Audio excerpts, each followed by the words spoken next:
saying hello to the cashier. I don't only say hello, I will probably have a conversation and tell them how my day's gone. Yes, always.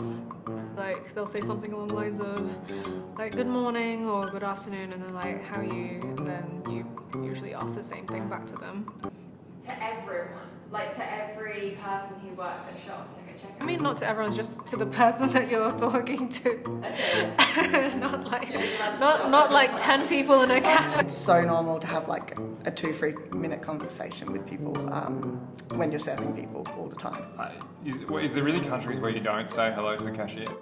Holding the door open with a casual cheers. Like, it's pretty odd if someone leaves the door open for you and you don't say thank you. Like, to me, that's weird. I at least expect a nod or a little bow of acknowledgement. No, that's definitely a thing. And saying cheers is definitely a big thing. I think if someone, like, if you held the door, someone else held the door open for you and then you didn't say thank you, yeah, that would be considered rude.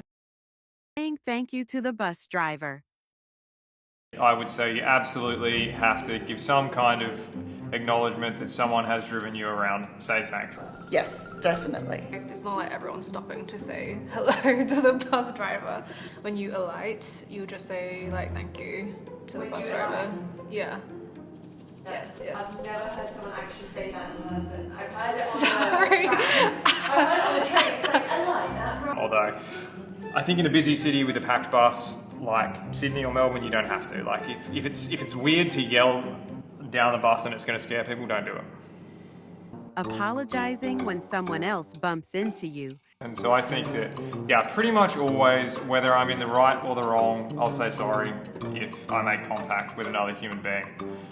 I think, like, I just think that's an important thing to do, particularly if you're not sure. I apologise for everything, so I feel like that's yes. I was like, that's definitely a thing. Or saying like, oh, sorry. Clapping when a glass breaks at the pub. I don't think this is a real one. Maybe, like, at some point people used to be like, taxi, and they would be like, when someone says that, by the way, someone says taxi, it means like, you're ready to go home. Someone should order you a taxi. I feel like if someone smashes a glass, they're going like, yeah, righto, good job. But that's kind of like not a cool thing to do. You should be like getting service staff to clean it up before a kid steps in it or a dog cuts its foot or something. It sounds like that. I'm not sure clapping. I don't think I've really even heard that one very often, but definitely when somebody breaks glass or you hear a glass break, somebody in the background shouts out taxi and it's time to go home. Avoiding sitting next to someone on public transport. I will never sit next to someone unless I absolutely have to. It's a personal space or a space of backpacks. Yeah, every time. And if there's no vacant seats, I'll stand, but I'll sit next to somebody if I need to make more room on the bus. I totally avoid it, yeah. And if somebody sits next to me when there's vacant seats, I can't believe they've done that to me, yeah. Forgetting your reusable bags and announcing it. Even before I put anything on the checkout line about plastic bags, like, you'll walk up and you'll be like, oh, I forgot my bags before you even put your peas and your potatoes down, because you want to make sure that they know that it's genuine, even if it wasn't genuine. It's, yeah, the worst. I always say it to my partner, like, oh, we've got to get bags again, like, we forgot the bags, blah, blah, blah, things like that. It's definitely a thing to the point where we keep them in the car and always forget them. But this is self-checkout.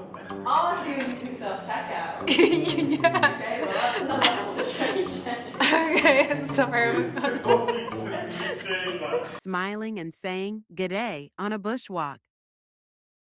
Well, like, yeah, once again, yes and no. I think that, like, I think if you pass someone on a bushwalk and it's just like two of you, and you should probably just be like, nod or say hi, but like, don't ask someone like what they're having for lunch. Like, you know, it's not like a time to have a conversation, you're both in motion. Can I go bushwalking? Sitting in the front seat of a taxi or Uber.